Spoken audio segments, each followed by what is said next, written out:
Ladies and gentlemen, we back again with another episode of Chicago Blueprint. Mr. Okafor here.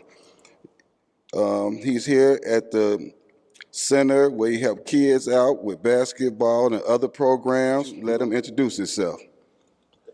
Good afternoon. I am Chuck Okafor here at South Central Community Services on the south side of Chicago, 8316 South Ellis, where currently I'm the Director of Programs. You, the director of programs. Let's tell the people a little bit about yourself and what you do here.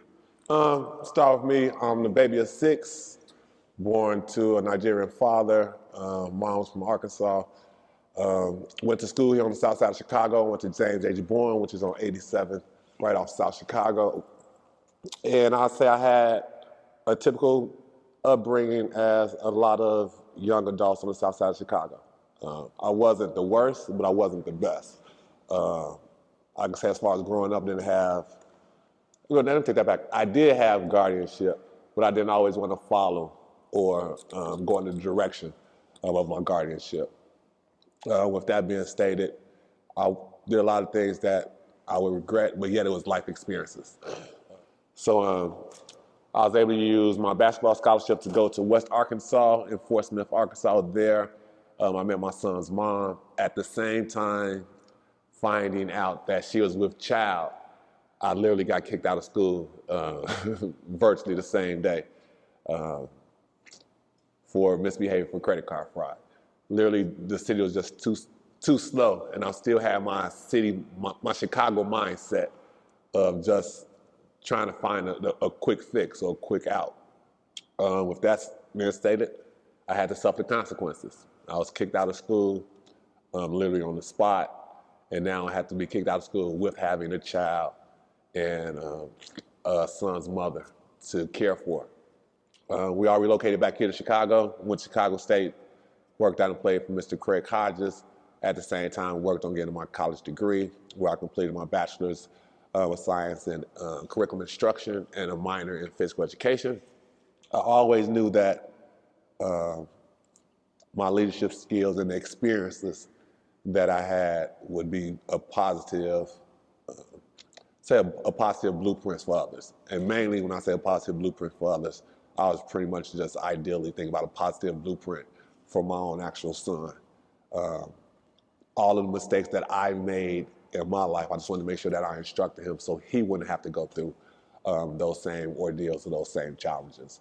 So that was probably one of my biggest hold-ons. Well, let's say that was probably one of my biggest,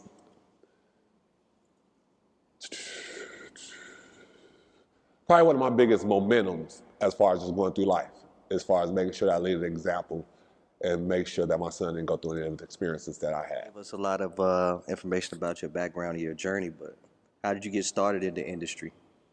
Originally, before becoming the director of programs here at South Central, I was also an educator. I was an adjunct professor at East-West University.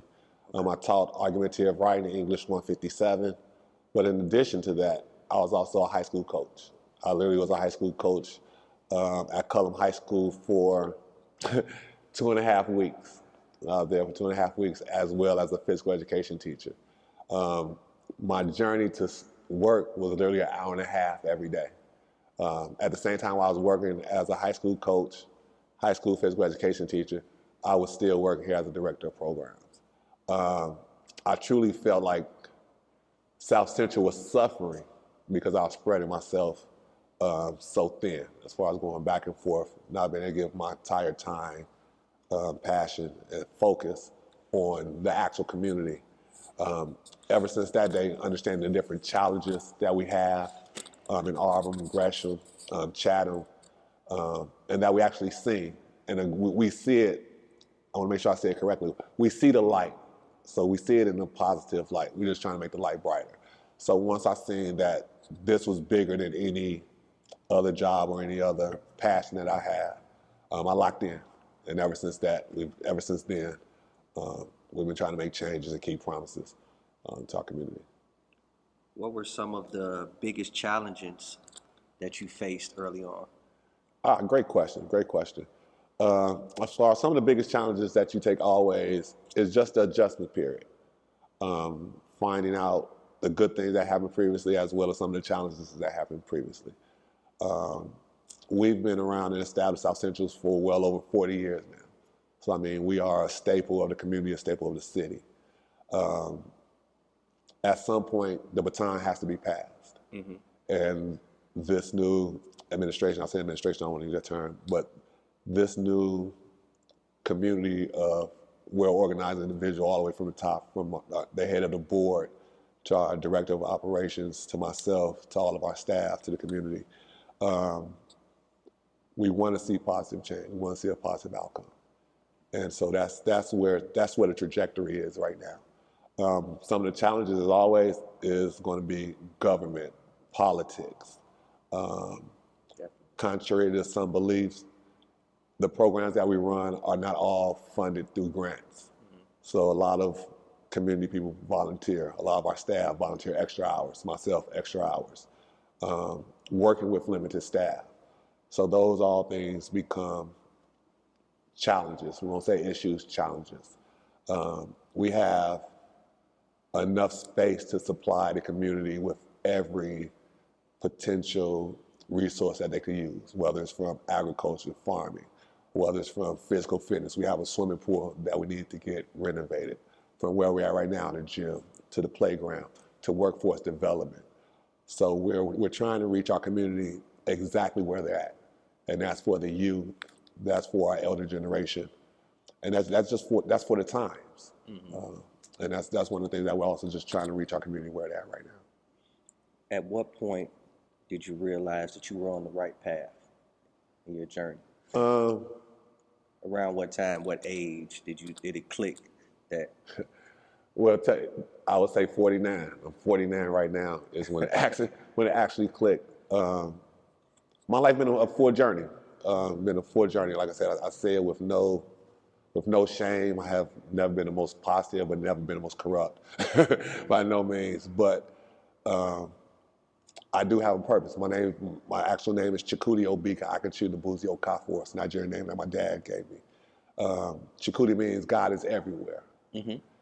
And Obika means it's time, right? So knowing that God is everywhere and it's time, when this opportunity presented itself, and I was able, like literally the first thing we did was bum rushed the Bud Billikens Day Parade. What I mean by that is we didn't have a float, we didn't register, we just took over a bus stop. I got my DJ, we was out there at 5 o'clock in the morning in the middle of the Bud Billikens Day Parade, we DJing, right? So in the middle of the float, the mayor comes up to me, shakes my hand, gives us a card, who's a strong supporter. Our alderman, Michelle Harris, strong supporter of just trying to resurrect this whole 83rd community. We definitely need it. Definitely need it. So how do you stay in front of the trends in the field that you're in? How do you stay in front of the trends out of it?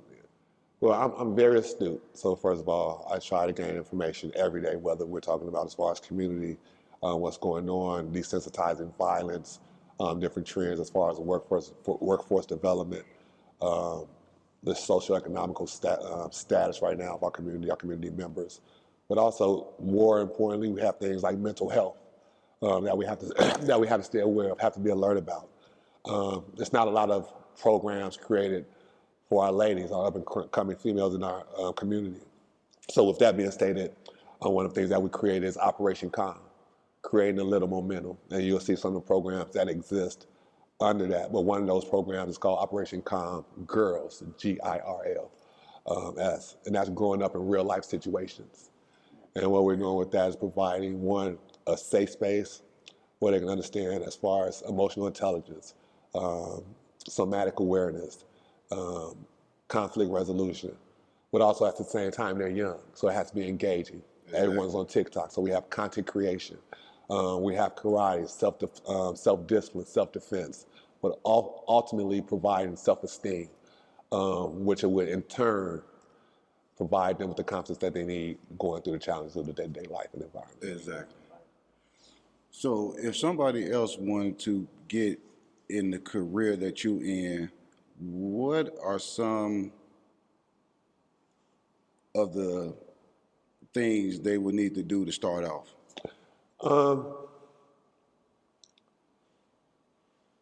I would think the first thing would be to understand that I don't look at my position as a job anymore. I literally enjoy getting up, coming to my office every morning. I enjoy locking up after all the children leave. You know what I'm saying? So I enjoy that. That's the first part. And then understand that you're doing an actual service. And so any missteps that I perform or the individual perform is going to have an effect on others. If I take a shortcut, it's going to affect the community. Exactly. Right? If I work extra hard, it's going to affect the community. So just be prepared to give your all, because it's definitely not about a paycheck. You have to definitely understand that. And I say that when you mentioned the challenges, because like right now we're working with a short staff, and we're getting a lot done with the short staff. And the reason why that is because people are extending themselves, going above and beyond. Because regardless of what's going on with the administration, regardless of what's going on with funding, regardless of what's going on with the community, this generation is still out there, right? And the one day we close our doors, something bad gonna happen. Exactly. It's bound to happen. And if we say we close the doors just because I had to sit here with 40 kids or 36 kids by myself with Demetrius, our staff, then man, it's on us, right? No one gonna say, okay, then, no, it's on us. Why you wasn't open? Well, we've been trying. So with that being stated, one of the things we want to make sure that we encourage and stress is that we need the support of the community to keep these programs going, to keep these kids off the street, to keep them fed, to keep providing them with workforce development. We have a POC program, Path for Careers, where we're giving incentives to allow for them to work in IT. When I say not just work in IT, we're going to educate them in IT. We're going to educate them in IT here, get them mentors while they're being menteed, so that way once they've completed their certification, their program, they can go right into the workforce. If they are unable to go right into the workforce, then they can continue pursuing the line of information that they're retaining, but also they're still going to receive that incentive until we can get them to the workforce. And the reason why we're doing that is because it's a lot of distractions, and as soon as you're thrown off course, sometimes it's a lot difficult to get back. Exactly. So let's talk about some of the biggest influences in your life and your career. Hands down, my first would be my dad, rest in peace. Just a strong chief Nigerian, just understanding his full story, how he came in from Africa, raising 6 children. I'm not gonna say on his own, but my mom passed away when I was 18 months, being I was the youngest, so he did have to carry that. And he did it successfully. All of my brothers and sisters have their upper degrees, their advanced degrees. So from that, I have to say my father, but ultimately, my biggest influence personally has always been my older brother. Big Chuck. Big Chuck, Big Chuck, and it's no other way around it. As far as the way big brothers teach you to deal with situations, life, experiences, he prepared me to be ready for everything I was going to have to endure going through the challenges as a young black male on the south side of Chicago. So I never had fear in my heart regarding the environment, regarding the situation. No challenge has ever seemed scary to me. And I would attribute all of that to the upbringing that he instilled in me. So yeah, my personal influence would be my big brother. With all that being said, how do you deal with the adversities, the setbacks, and the failures that might have come your way along the journey? Adversities, setbacks, that is inevitable. I have had quite a few. We all I've had quite a few. And my most recent happened a few years ago, and I haven't shared it, but I was in a real bad car accident. And inside the car accident, I was in the hospital for like 40 days. And during the 40 days, I had a real great retrospective on life. Maybe after one day of woe me, even if I did the one day of why me, after that first day, everything else was just gratitude. And then I found the strength in that 40 days, as far as just being real to myself, trusting in my God, trusting in my faith.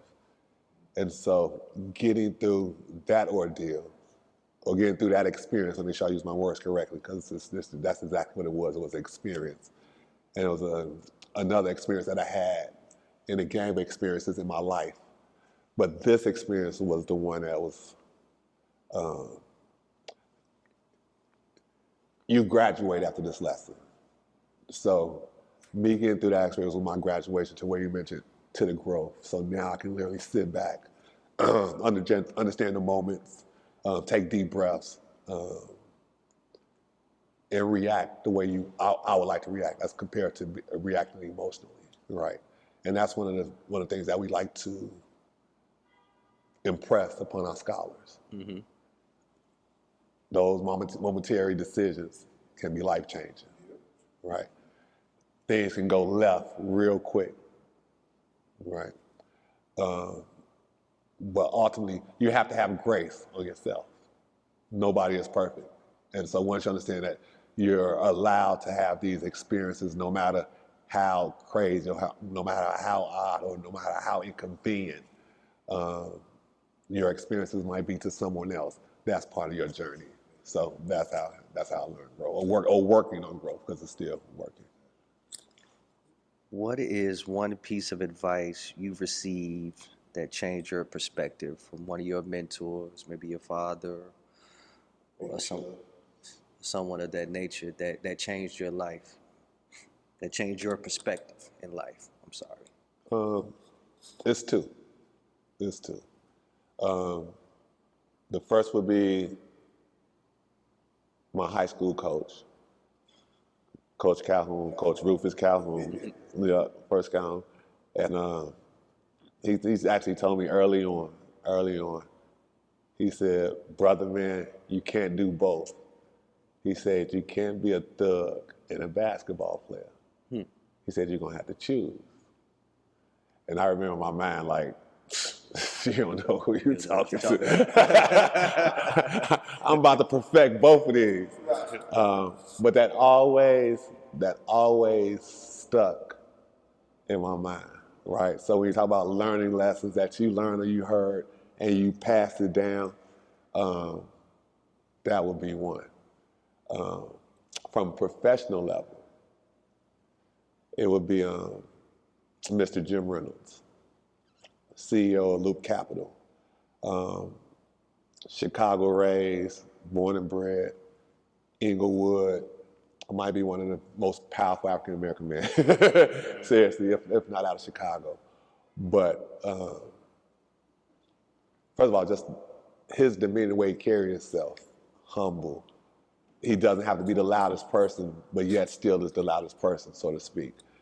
But I remember him telling me one time, like, always find the best people to do the job. He says, regardless what the situation is, always find the best people to do the job. And if you can't find the best people to do the job, you'll end up going to pay 3 times the cost, or you're going to suffer for it. And so that's something that I always implement, especially with the programs that we're doing here. I mean, we're trying to bring the best people here. We've had Project Swish, doing their Project Swish camps here. Like I said, working with the mayor directly, working with Michelle Harris, our alderman. So I mean, it's a full collaboration of everybody around. Okay. If you told us a lot about yourself, let's learn a little bit more about Chuck. What's your go-to hype song before one of your big moments? Go-to hype song. Easy. Not even before my go-to, just every morning. Victor Thompson, Dependable God. Dependable God. Song powerful. Interesting. I turned on a little Jay-Z this morning.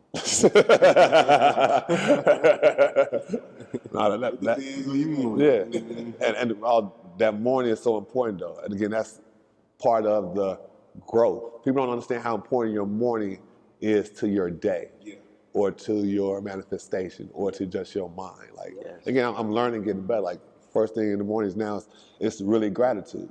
It's really thank you. Yeah. Like, thank you for everything. Thank you for the breeze. Thank you for waking up. Thank you for me having a bottle of water right next to my bed so I can drink when I get up. Yep. And then second thing will be the movement and then what you input into your mind. The very second thing, right? If you just slept all day and then the first thing you do is look at your phone or look at the email or listen to a voicemail or a text that somebody sent you, all you did was negate the rest and restoration that you just did overnight. Because now you just took yourself back to yesterday mentally, right? And that's the hardest thing to do is get out your own spiral.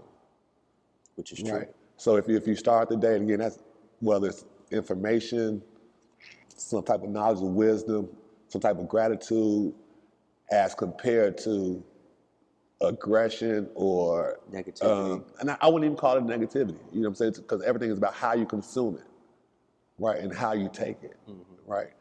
But again, it's you who take it. It's taking it, right. So if you understand that, for me personally, the easiest way is not to consume it so soon in the day. And I'd rather start my day because you have a huge challenge ahead of you already for the day. And like I say, everyone, like when you wake up, that those next 9, 10 hours of the day is your day. So how you spend that first 30, 40 minutes, it's like a game. It's like your pregame. Like gonna set the you gotta tone. get warmed up, set the tone. Exactly. If you weren't doing this, what would you be doing instead? I would be back into coaching. I would be coaching, I think you make a dope coach. being a physical education coach. Definitely love the game of basketball. It helped me do so much, got me so far. I still love being an instructor, still teach, still train kids here on Friday. So definitely, I'll be a basketball coach.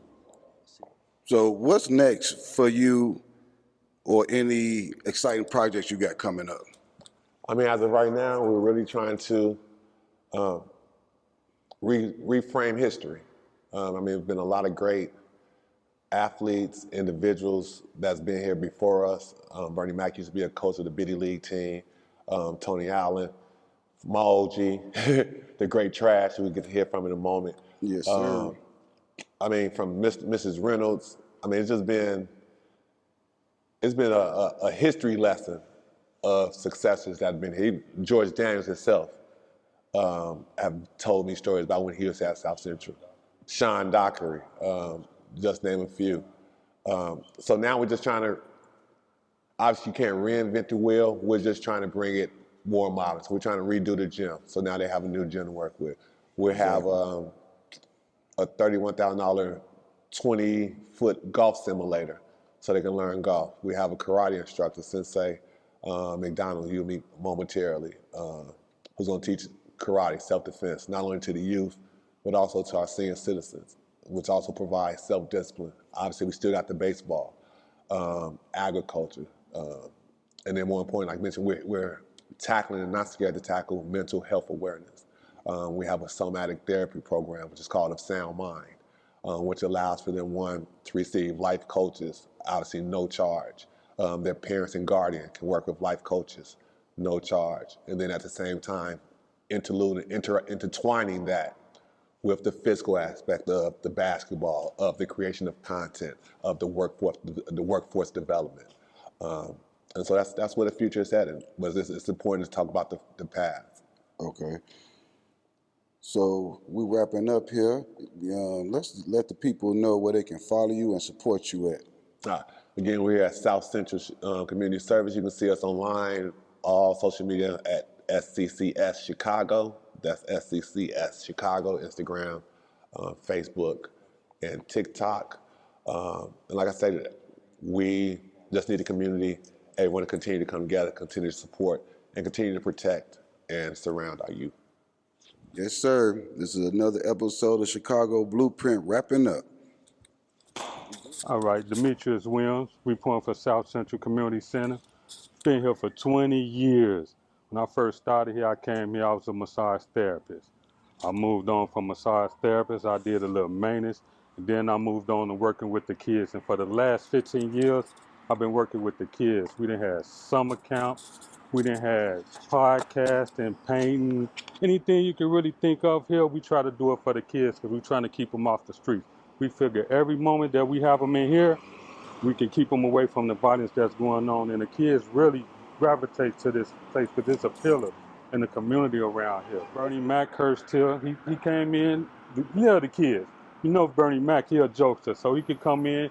He was serious a lot, but at the same time, he was a little jokingly with the kids, so they really adapted to him. Yeah. Sean Dockery came through. He coached the kids for I think like 2 or 3 summers. Tony Allen came through a lot, coached the kids.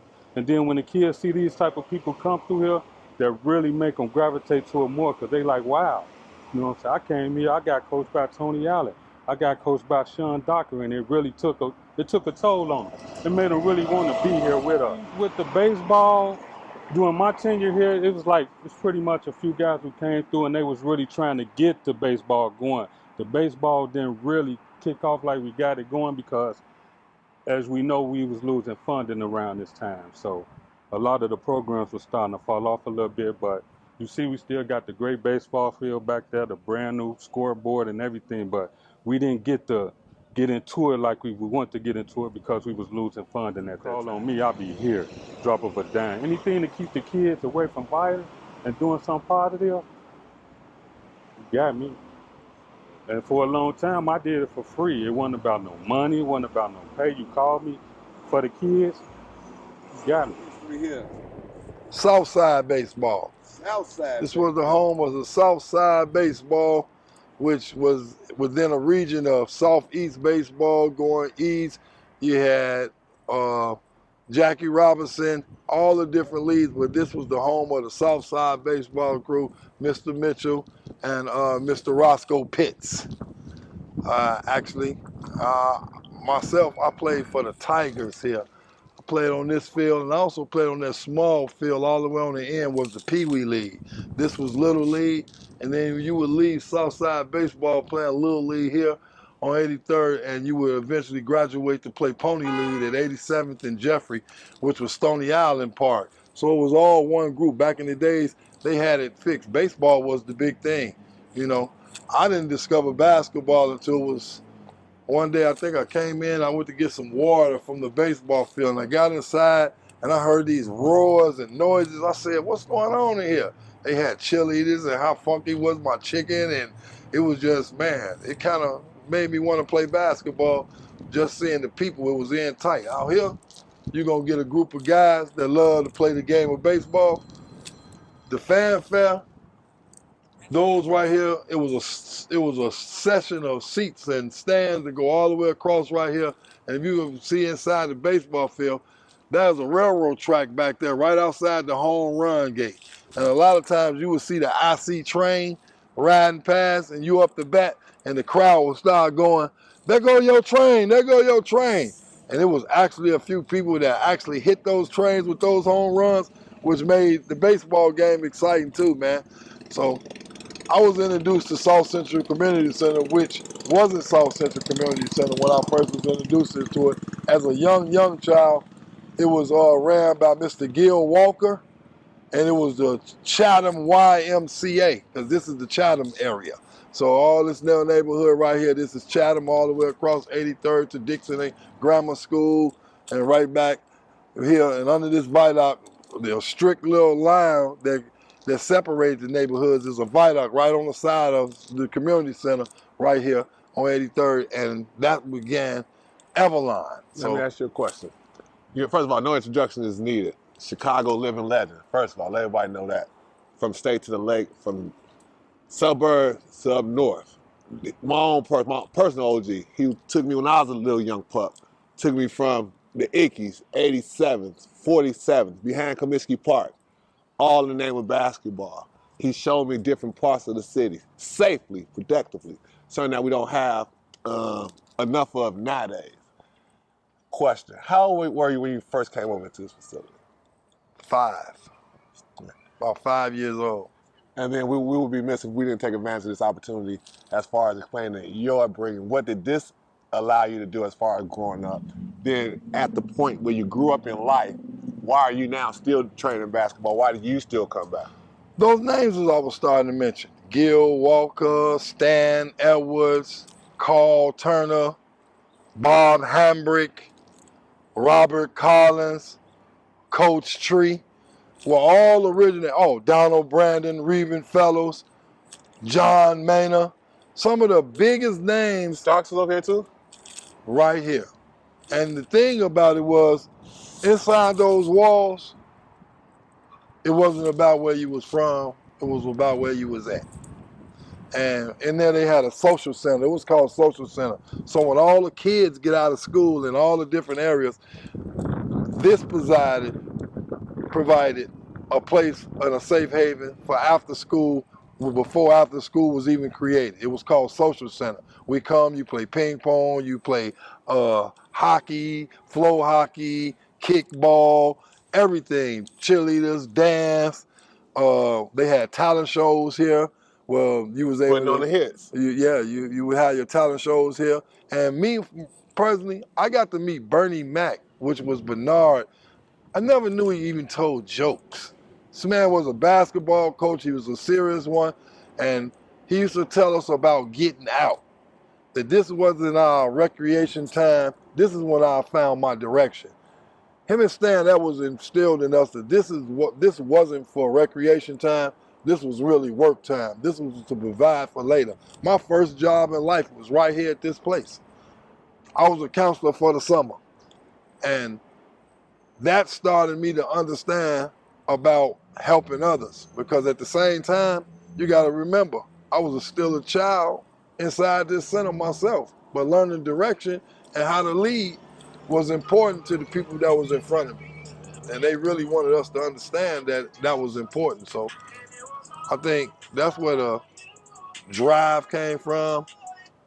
And I think just being instilled at home by my parents, my mom and my grandmother was really strict about being somebody and having integrity about who you are.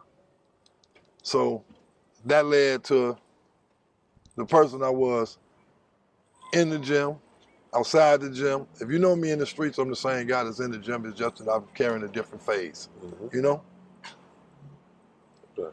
So I guess on that note, being that this is for the whole city that's going to see this, what would you have told your younger self? A lot of what I tell my children now. You can be anything you want to be, and it is really up to you. If I had me for a father, I could see me being a first-round draft pick, a star baseball player, anything I wanted. But at this time, I was inside the house with two ladies who all they knew was to raise their children, keep them safe, and provide for you. So when you get outside of that, I had a family that was out here too, you know? When you join the family of the guys, you start learning that you know right from wrong, and these are your choices. So all the time I try to tell people, whatever I did, I accept my punishments, I accept my rights and my wrongs by knowing that I made my own choice. It wasn't the choice that was taught to me. So I don't like when people blame the parents because a child make mistakes. That's who we are, man. If you don't make mistakes out here, you're never gonna grow. If the world was perfect, there would be no wrong. You feel what I'm saying? It would be nothing for you to teach. What was left for you to do? So, and out here, I learned how to kind of use my ability to draw people to my advantage and not for all bad. So some of the people, even like yourself, that knew about the streets, and the streets had a chance to have their hands on you, you learned from us that basketball was going to be a better outlet than they can ever give us in life. There wasn't going to be no pension for the things that they was asking us to do. There wasn't going to be no security. But what we learned to do was get a college scholarship, then we came back and taught. I had Jew, I got Paul McPherson, I got Steph Hanna, I got Sharon Collins, I got Mike Nance, all of these guys that we all come from the same place with a success story of how rough it was and how we figured out how to get there. Our kids don't have to go through that. We did that for them, so why leave them out here to do that? And I mean, not just our children that we born. When I say our kids, I mean our community. Yes, if they ain't have guys like the guys out here doing this podcast to try to draw you in and know that there's somebody here to help you, or me and you standing here still knowing that people going, man, I know these dudes, they was rough. Yeah, we Yeah. was. But this is the reason why we telling you that you can make it. Look at us. I'm looking Knocking at a on 50. successful Charles. Look, I call him Charles. He just always been Big Chuck to me, but listen what I just called him. See what I'm saying? That was for humor, though. But what I'm But he's saying is, serious, that's the real love, man. If Phil Holmes seeing this right now, he's smiling so big ear to ear. I remember the days when you and Benny and Buck spit. shit, no, bro. Y'all come to the gym, jumping out the gym, can't wait to play against us. That was like exciting to y'all, and I was glad to be able to come. He would call me, hey, I need you to come up here and play against the guys for me. Man, look what came out of that, man. Yeah, look at the love that it is still today. Look why we don't mind coming here. We'll be here for each other, and we just trying to teach them to do the same, man. I had to take my glasses off because I get a little serious when I say that.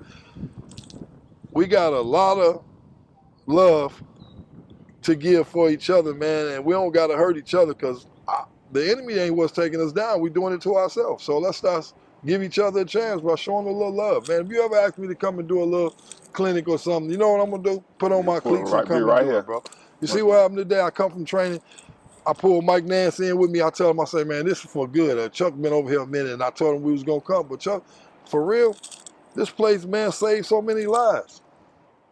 And not to even mention that I lost a friend's life in here. So I learned about life and death right here at this cell. You know, it ain't always been peachy glory. Danny, there was problems here.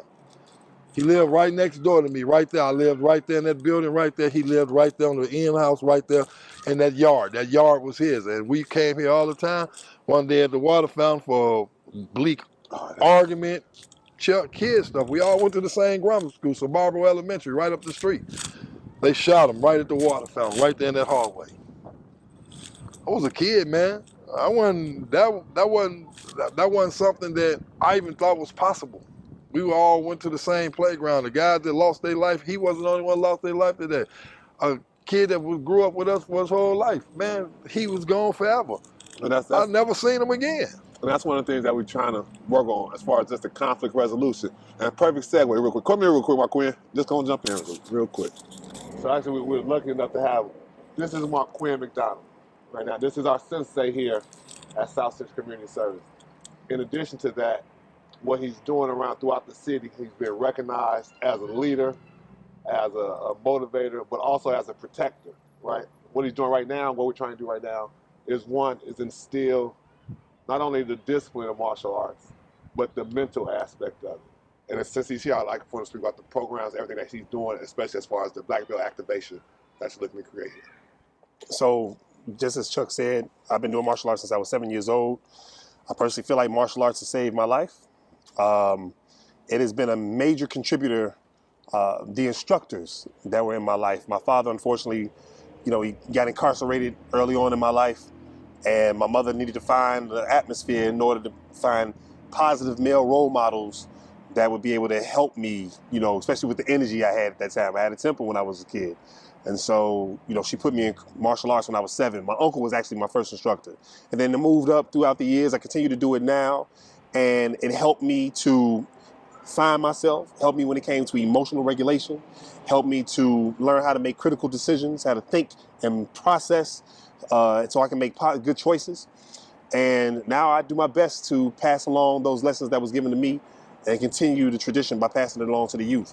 So right now across the city, I work at several different schools. I have several different programs. However, we are bringing an incredible program here at South Central Community Center. We are doing something that is going to be absolutely fantastic. And I personally believe it's going to be one of the first martial art programs of its kind in regards to the magnitude of what we're doing. And so, a lot of people may think about martial arts, they think about self-defense. Some people may think about discipline, but a lot of folks don't put the mental health aspect to it. And so that's a major component. Martial arts is therapeutic. And right now, our communities are dealing with trauma. We've been dealing with decades upon decades upon decades of trauma. And that's also why we're so resilient and so strong. And so what we need to do is make sure we have programs like a martial arts programs and others that have that type of curriculum written into the program so we can help our children, help our elders, help ourselves navigate some of these things that we've been going through and use them as a tool to help us to become better versions of ourselves. So that's the goal. And as Chuck said, I just got the Presidential Volunteer Service Award from President Joe Biden. I just received that. I'm the Golden Gloves champion in 2023. I got my first world title in 2002. I have multiple national titles in between then. And Your appointee for the mayor just now? I just got appointed by the mayor to be 2nd District Councilman for the 2nd District, which is encompassing the the 3rd, 4th, and 20th Ward. And been moving on. Got a 30-year background in security and executive protection, and been doing community service for about 25 plus years. And so, this is where we are. This is what we do. This is Village. This is about Village. And without Village, we don't have anything. We are all we have. So, yeah.